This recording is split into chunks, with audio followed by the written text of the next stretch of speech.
Hangtod karon bising pagyapon ang 21 anyos nga lalaki human masunog ang panimay sa Barangay Sentro, Mandawi City kagahapon sa Kadlawon.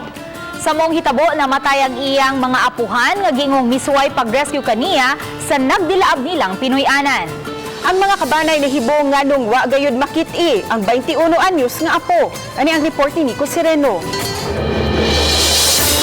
Gipangita pa hangtod karong adlaw ang 21 anyos nga si Jeric nga usa sa nabiktima sa sunog sa Barangay Sentro kagahapon sa Kadlawon. Si Jeric ang apo nila ni retired Judge Gerardo ug Luella Hestopa. Ang magtiayon gikatahong mibalik gyud sa Pinoy-anan aron luwason ang ilang unang apo. Apan namatay gyud ang duha nga napaig sa sunog. Gikremate na ang ilang patayng lawas. Ang nakapahibong sa pamilya nga nung wala igkita si Jeric. Ang bumbero na sinang yan, wag sila kita, okay na nilang mayo.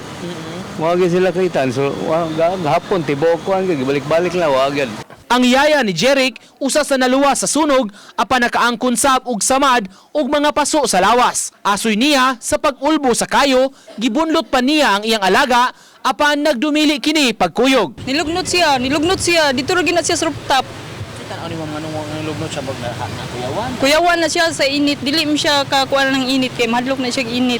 Bisan pa sa hitabo, si Noy Cesar malaumon nga luwas ra si Jeric. Dako yung chance nga buhay to siya, nagagawa, no? Kinsay nakasalban niya. Wapag yun, wapag ibalita yun, wapag yun. Ang ubang mga nasunugan sa sentro, temporaryong nag-star sa likod sa City Hall. Gipang-apura na hinuon sila og mga pagkaon sa taga CSWS.